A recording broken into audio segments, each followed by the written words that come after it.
I'm Amy Helper-Laff. And I'm John Moscow. Welcome to Ethical Schools. Our guest today is Mark Lieberman, a reporter for Education Week covering technology and online learning. Recently, Mark wrote about a controversial arrangement between the school district and the sheriff's department in Pasco County on Florida's west central coast. Welcome, Mark. Thanks so much for having me. Happy to be here. The Tampa Bay Times has been running stories about the Pasco County school districts handing student records to the sheriff's department, which uses them to, quotes, identify at-risk youth who are destined to a life of crime, end quotes. What do you know at this point about what happened? Well, yeah. So essentially in mid-November, the Tampa Bay Times published an investigative piece following up on work that they've been doing more generally about the police department there and its use of predictive policing is what it's called, sort of using data and information about people in the community to make preemptive judgments about their potential for committing crimes in the future. And in some cases, even prematurely visiting these people's homes and targeting them before there's any evidence that they committed a crime. And so this Tampa Bay Times article pertaining to schools specifically depicts an arrangement whereby the police department draws on data from the school district in terms of student grades, student discipline records, student absenteeism records, as well as data from the state Department of Children and Families. So that's data on kind of family issues that are reported by the government. All of that combined filters into essentially a series of benchmarks that the police department uses to determine whether to place a particular student on a list. And that list is described in a document that the Times obtained as a list of students who are at risk for committing future crimes. Now, it's worth noting that until the Tampa Bay Times article was published, the existence of this list was not public knowledge. In other words, not only did the families whose students are on this list not know that their students were on the list, they didn't even know that there was a list that their students could be on. In response to the Times investigation, both the school district and the Florida State Department of Children and Families have said that they were also not aware that this list was being created. And the school district superintendent, Kurt Browning, has said that he is largely not concerned about the existence of the list because the district has already entered into an agreement with the police department that requires the police department to comply with federal law and its use of any student data that the school district deems worthy of sharing with the police department. About how many students are on the list as far as people know? The list is comprised of middle and high school students in the district. There are about 30,000 students in the district in total who fit into those two categories, and there are about 420 students roughly on the list. As far as I know, the police department has still not disclosed to families whether their students are on the list. I spoke to a parent yesterday of a student in the district who said that she's been talking with fellow parents in the district and they've so far been unsuccessful in trying to find out whether their students are on the list.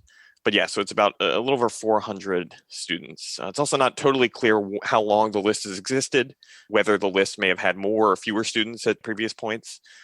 And it is clear also that, according to the Tampa Bay Times, the police department seems to have subsequently, upon, finding out that the Times was looking into this, seems to have made some modifications to their approach in terms of, I think, kind of developing a little bit more guidelines in terms of how the determinations can be made of who's on the list. But again, that's, there's a lot of questions about that remain. But yeah.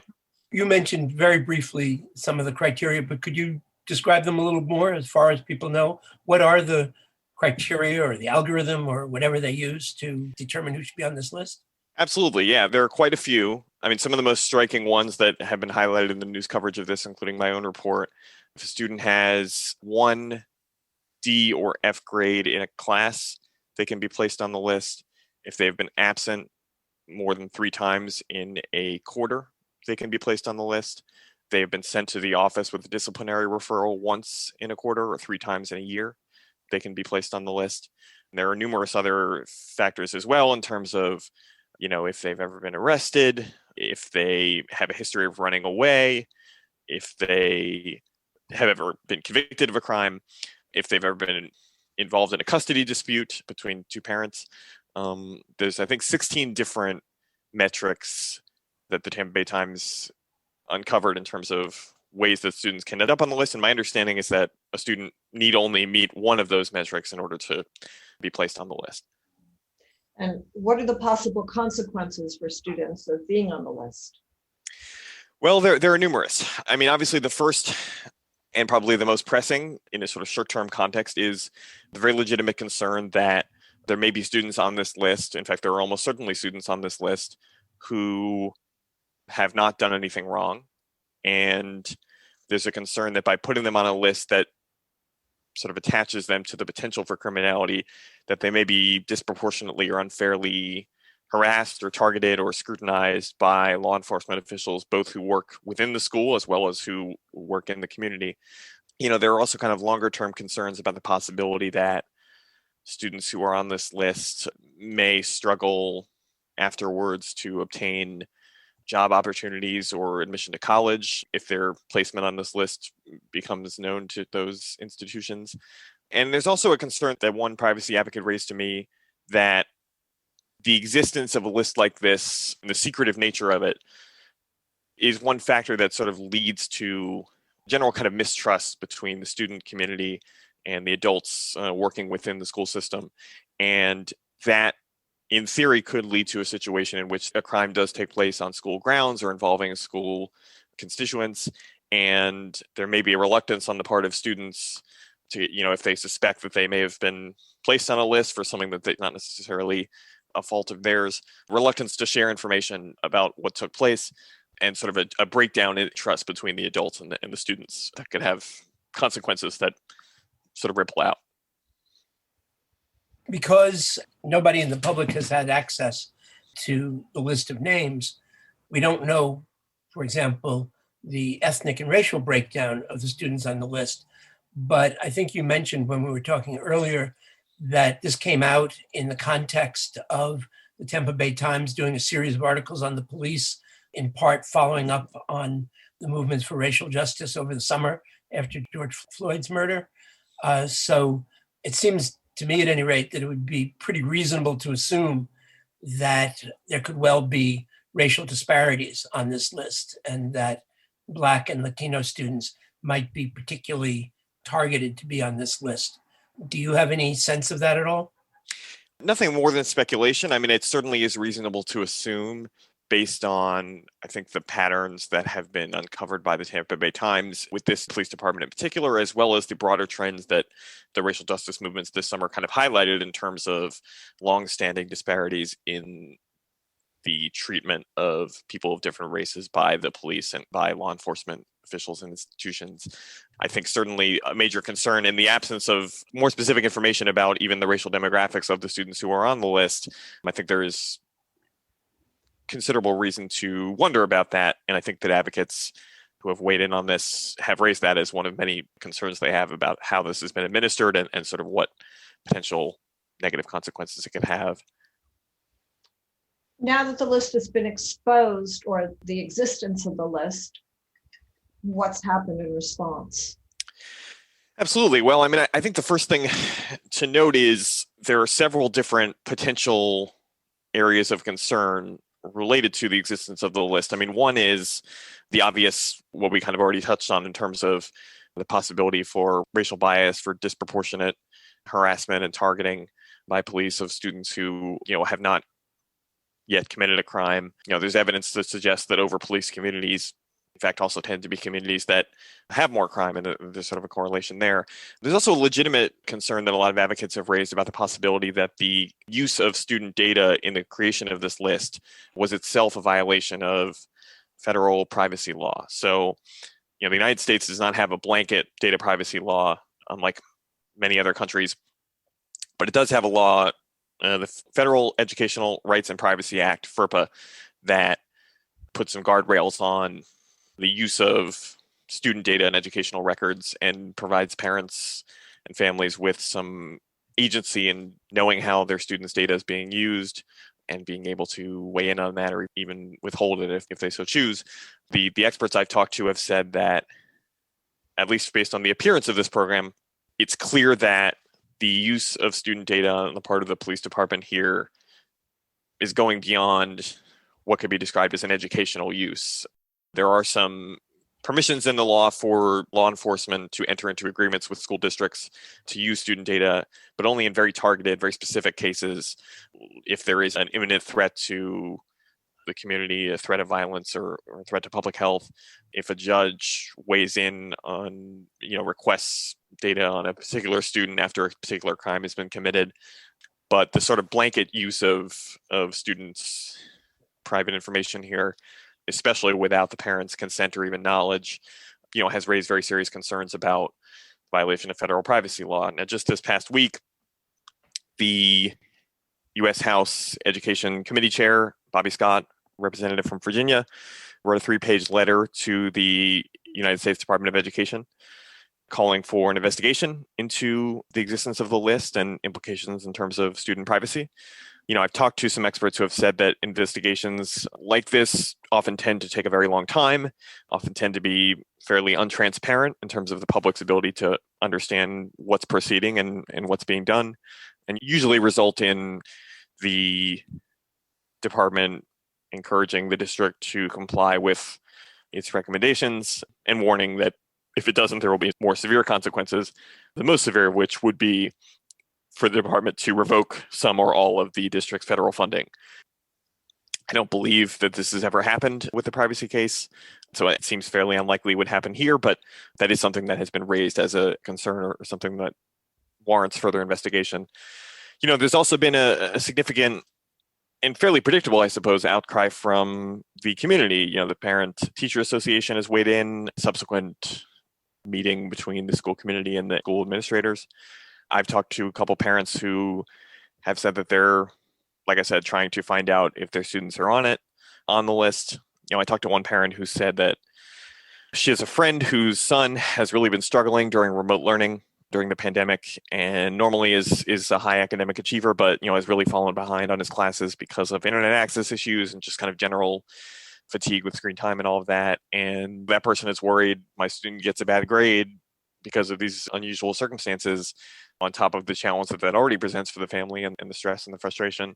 The existence of this list adds another layer to that in terms of the possibility that their student may be placed on a list of potential criminals, despite no evidence that they have any aspiration to do so. So in terms of the school district and the police department's response, the police department largely has tried to sort of characterize the program, the existence of the list, as an effort to target support and intervention efforts within the school district. So they pointed to a handful of anecdotal examples of kind of fishing trips or other kind of social efforts that were made to reach students who were deemed at risk, but that they largely have not substantively answered for the 82-page document the Tampa Bay Times published, which indicates very clearly that the existence of the list is designed to alert the police to the possibility of future crimes taking place. The school district, like I said at the beginning, the superintendent of the school district said he was not aware that this list was being created.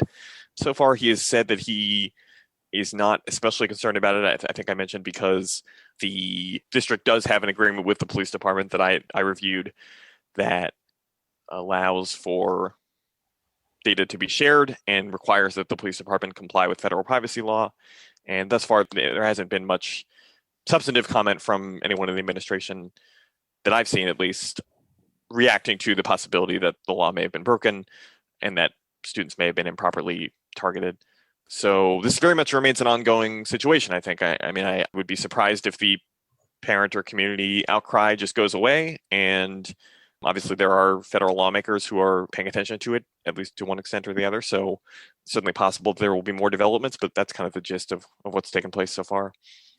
I mean, it seems pretty incredible that they would claim that they're abiding by federal law by denying parents access to information about whether their child is on a list, especially if the purported purpose of the list is to provide fishing trips and other kinds of support.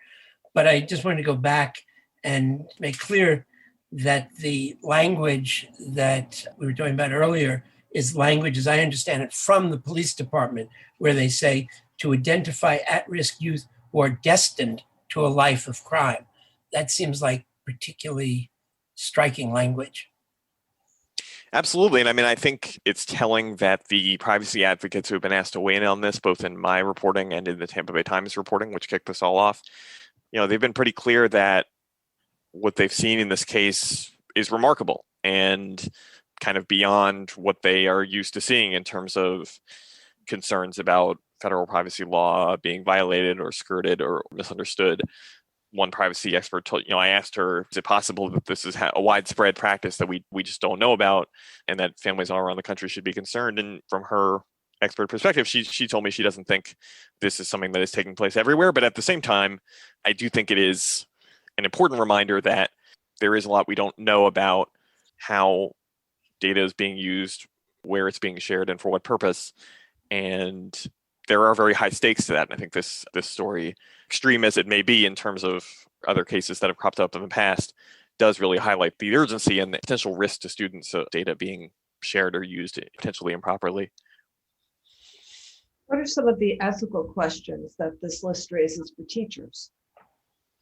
There's a tough question about, obviously, some of the metrics in the document that determine whether students end up on this list are things that teachers have control over: students' grades, students' disciplinary records.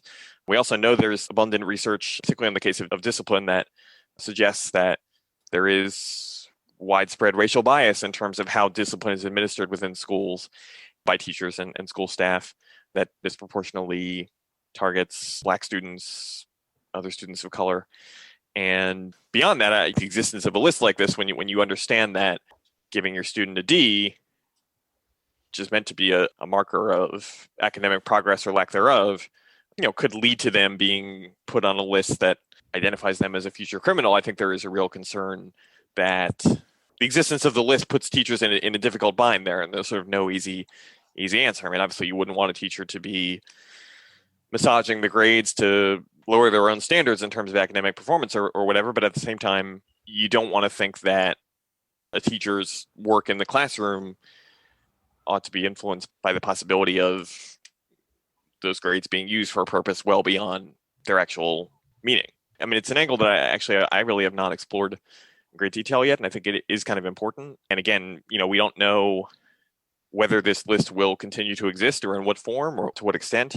But in the meantime, it certainly is a legitimate question to ask, kind of how does this affect the way that teachers and school workers think about their treatment of students? I would just wrap up by saying, I think while the existence of a list like this may not be the ideal prompt for it, I do think it is a reminder of the importance and the consequences that teachers and school workers' interactions with and decisions about students can have that reverberate well beyond whatever their intentions may be. And I think it probably is important to keep that at the forefront. These are public servants whose job is incredibly consequential in terms of shaping the country. And so I think it's certainly worth raising that and probably exploring it even further than I have in my reporting. So I understand that this list may have come in part as a response to the Parkland shooting.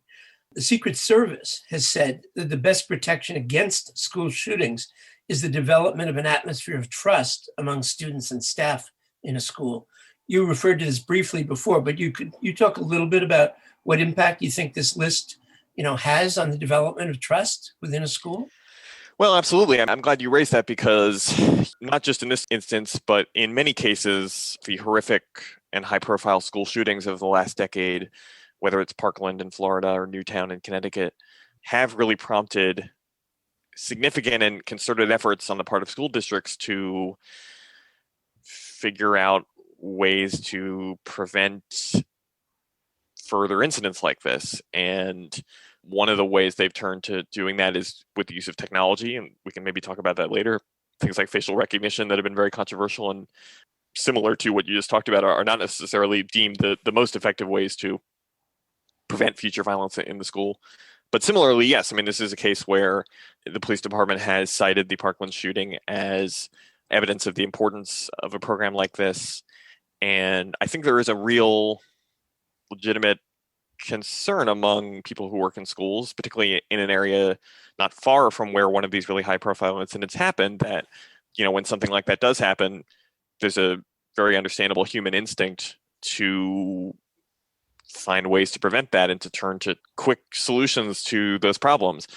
But as you mentioned, the consequences of some of those quick solutions can be different than what they're intended to do. And I think in this case, the expert I talked to, like I said, was kind of giving the example of if there is some sort of crime that takes place in a school, it is important for that baseline, that foundation of trust to exist between the adults and the students so that the students feel comfortable sharing what happened fully transparently, and the police or law enforcement can do their work subsequently. So, when you do have a situation where, particularly with the kind of preemptive nature of this list here, where a student can be on the list simply for, if they have a really severe strain of the flu for 3 days in a semester or something, or if they had a bad day and were snapped at the teacher and got a little referral one time, it doesn't bode well in terms of the students' comfort level with adults in the building if they are aware that even a minor human transgression like that could be construed as the first step in a trajectory that leads to criminality. Yeah, I can imagine that. I mean, you're talking about if a crime has been committed, but I can imagine that if students know that any number of things can get someone on a list, and they know that a friend of theirs has, is perhaps engaging behavior that seems strange, they're going to be perhaps even more conflicted than they might be otherwise in, do I tell an adult that there's some strange behavior going on? Whereas on the one hand, they might think, okay, this could escalate and become something really serious. On the other hand, they could be saying, oh, I'm going to be turning my friend into the cops. But I wanted to follow up on what you just were saying about facial recognition, that I know that, and you've written about the fact that the New York State Education Department gave a grant to the Lockport School District for facial recognition. What's happened with that situation?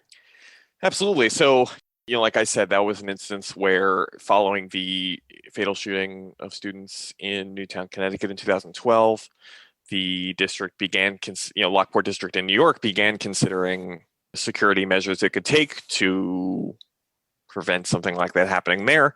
One of the measures they eventually went for was taking some grant money from the state for a contract with a security company that provides facial recognition tools. The idea being the facial recognition software has a database of criminals. Crucially, the company claimed at least the actual students in the building would not be in this database, only be kind of outside people in the community. And that therefore, if there were an intruder in the building, there would be a way to identify them quickly as such and prevent a calamity. But this effort has drawn some scrutiny because it was one of the kind of highest profile and most visible examples of a school district going after software like this, sort of coming at around the same time as there began to be increasing research-based evidence that facial recognition software has a tendency to perpetuate racial bias. Sort of a refrain we often hear that algorithms are built by people and people bring their biases to anything they do. And so algorithms often tend to reflect the biases of the people who build them. And these, of course, can be very unconscious, but the result is that these systems tend to misidentify women and people of color far more frequently than they do men. And so, anyway, so there's been an increasing consensus among policymakers, as well as even among some of the producers of this technology, that its use in some of these scenarios ought to be limited. There have been kind of a slew of laws at the state level that have either dramatically restricted or even banned the use of facial recognition software as a law enforcement tool. There have been some bills proffered at the national level to implement a similar ban or even expand the ban beyond law enforcement nationwide. Those have not gone anywhere so far. But in New York, essentially what happened was the use of the software was activated, I believe, last January, and it prompted a lawsuit from the ACLU. The lawsuit was actually directed at the state education department for its decision to approve the use of the software. And then beyond that, that lawsuit is actually still ongoing. But in the meantime, the state legislature in New York, both houses passed a bill that was signed right at the end of last year by the governor that imposes a temporary moratorium on the use of facial recognition in schools, specifically in the state, until July 2022, and requires the State Department of Education to undergo a thorough review of facial recognition as a tool that schools can use to report back on sort of its findings there. So the Lockport district has since deactivated its system, though the superintendent there has maintained that the system was thoughtfully applied and that the concerns about bias and potential issues with it were either unfounded or unfairly magnified by critics of it. That's essentially what happened.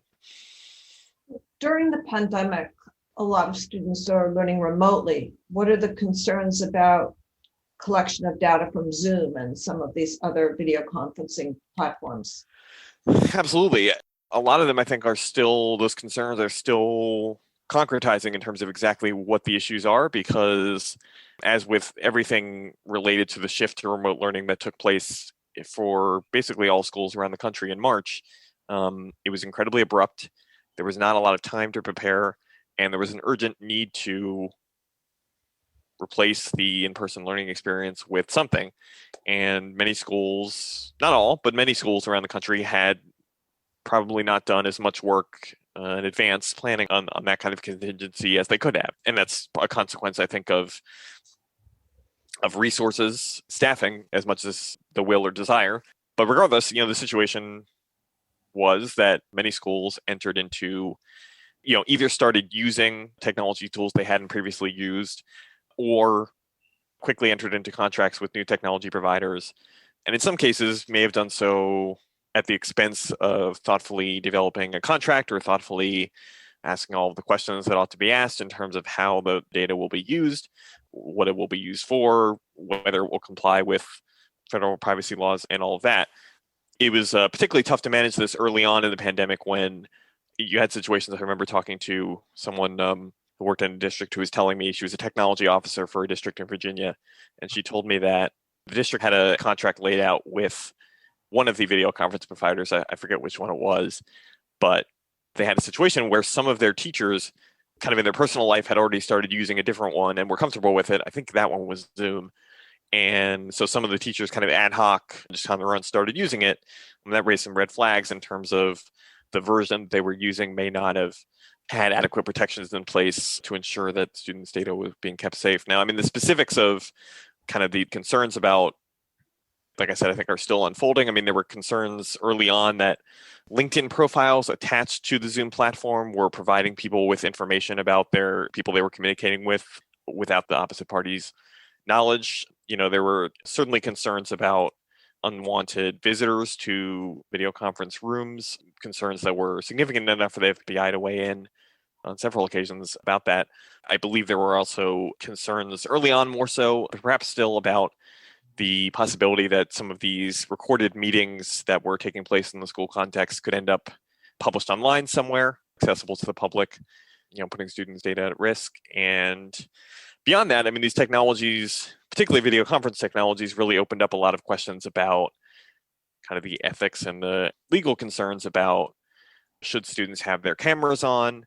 Is it appropriate to record the meetings? Is it actually necessary to record the meetings? Does it depend on whether parents consent? And, I don't know if there's necessarily been consensus on any one of those issues, but I think it just highlights how many more ethical and privacy related questions came up as a result of kind of this new paradigm for how education is being delivered. And I think it also kind of highlights this familiar dynamic that does take place in schools and probably other industries as well fairly often, which is there's some sort of problem or issue.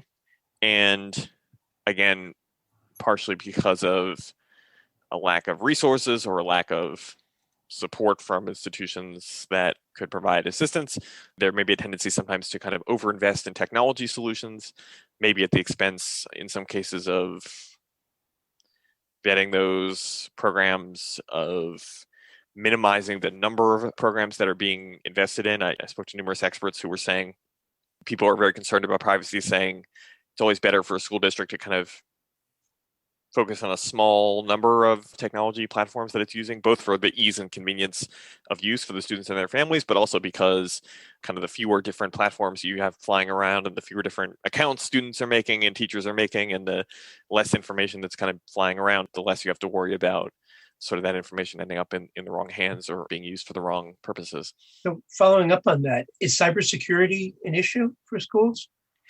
It's actually a huge issue. It has been for many years, but has been particularly of concern during the pandemic. Cybersecurity hackers, ransomware attackers, these entities that essentially kind of target institutions or organizations that they deem likely to pay a high premium for getting the data back that's stolen or taken from them. And so we often see this directed at schools, hospitals, other organizations where the data that they are collecting is very important, very sensitive, and critical to the operation of that institution. And so there are cybersecurity leaders among chief technology officers who work in K-12 schools who have been talking about these issues for several years. I think there's probably a wider awareness of the issue now because, we've seen, even this past fall, we saw a couple of big instances of large districts that were shut down for several days entirely after ransomware attackers breached the network. Thinking of one case actually fairly close to where I live, Baltimore County, Maryland, just about an hour away from me, where the district shut down instruction for several days. And then I believe many students and staff members had to exchange their devices, or at least return their devices that they were using remotely to the school so they could be wiped and vetted properly for any traces of whatever had infected the system. There was a Senate hearing, U.S. Senate hearing, late last fall on the topic of cybersecurity more generally. And among the speakers at that hearing was the superintendent of the school district in Hartford, Connecticut. She shared a very similar story about, I believe, the first week of school or early in the school year. Their system was hacked, and not only did it disrupt the start of the school year and kind of create chaos and confusion, but the technology team at the district has been working since then and has taken several months to assess the damage and try to repair it. It's also been very costly. And I think this is one of many issues that highlight the need for more resources and more thought to be invested in this. The Consortium for School Networking, which is a membership organization of chief technology officers in K-12 schools, has done survey work for years that shows that many schools underestimate the risk of a cybersecurity attack relative to the actual risk, but also that many of them lack either the tools, the expertise, or the staffing to adequately prepare for or deal with the event of an attack. And these can be very disruptive to the immediate operation of the school, but there's also a lot we don't know about when an attack like this does come up, which data is getting taken, what can be done to sort of repair that. Oftentimes the specifics of the effects of an attack like that don't emerge for quite a while. And so I would just wrap up by saying the reason this is a particular concern during the pandemic is, of course, because while we have seen many schools reopen their doors, their school buildings for at least partial instruction, hybrid instruction for some of their students, we know that in the aggregate, far more of the American K-12 education landscape is being conducted online, which means that the threat, according to the FBI and other cybersecurity experts, is higher than normal. And the last point I'll make is, there was as part of that cybersecurity hearing in the Senate, maybe it was a different hearing, actually, I'm not remembering exactly, but the director of the Federal Cybersecurity Agency said that there are federal resources for cybersecurity tools that schools can take advantage of, but that only a very small fraction of the school districts in the country have actually downloaded or applied for membership in those.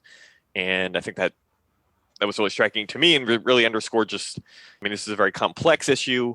It can be a very abstract threat to kind of conceptualize, I think, for people who are dealing with more immediate or more pressing short-term concerns. And I think coupled with, an absence of robust funding and support for prevention and education and training for both school technology officers and everyone who works in a school, I think cybersecurity remains a very significant and very tangible threat that should be taken very seriously. Following up on the question of access to students' data, you've written about the concerns with schools' student directories and parents' ability to opt out What are directories and what are the key ethical issues? So basically, the federal privacy law gives students a right to access and amend their educational records, as well as to restrict the disclosure of certain, quote, directory information. So there's quite a few pieces of information that fall into that category. It includes everything from full names, height and weight, date, place of birth, basic biographical details, contact information, social media handles, home address, could potentially even include photographs of students. You can sort of think of it as identifying information for a particular student.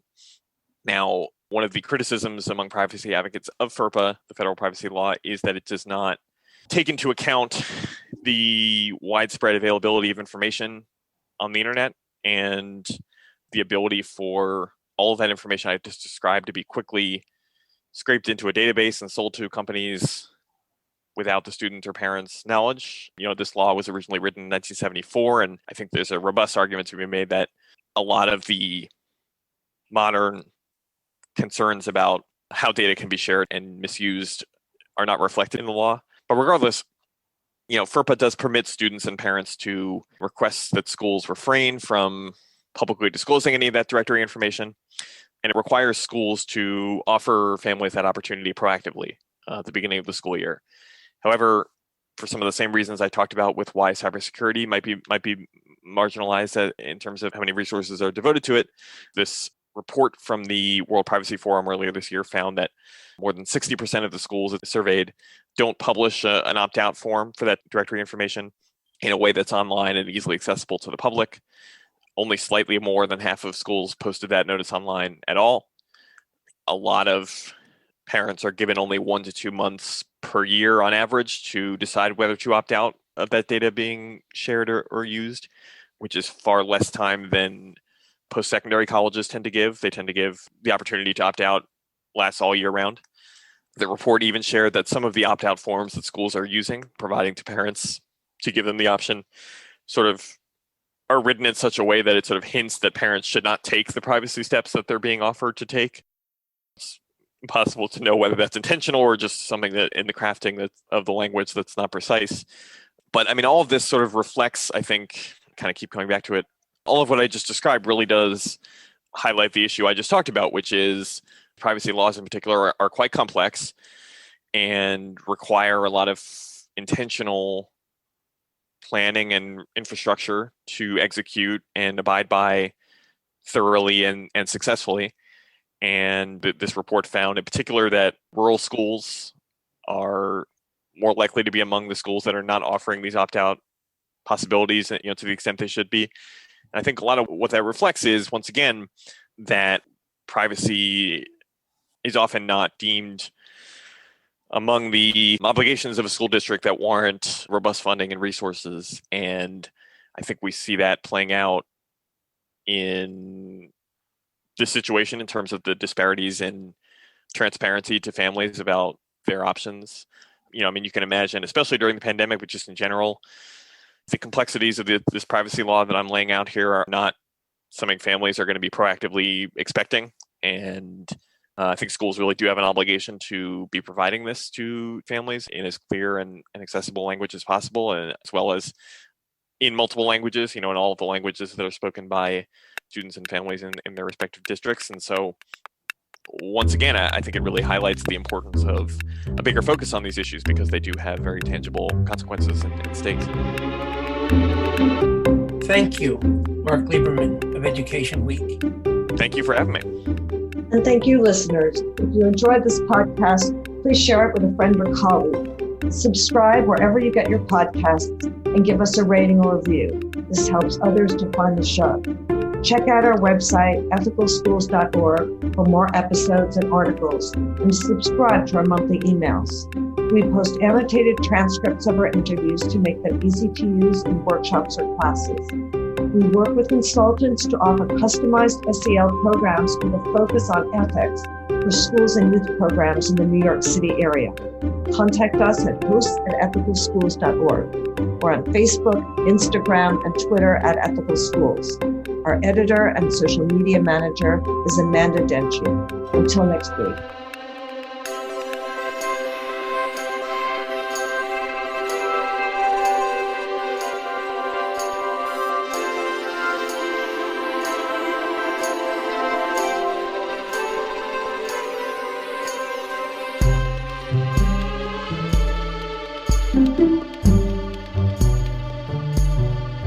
you.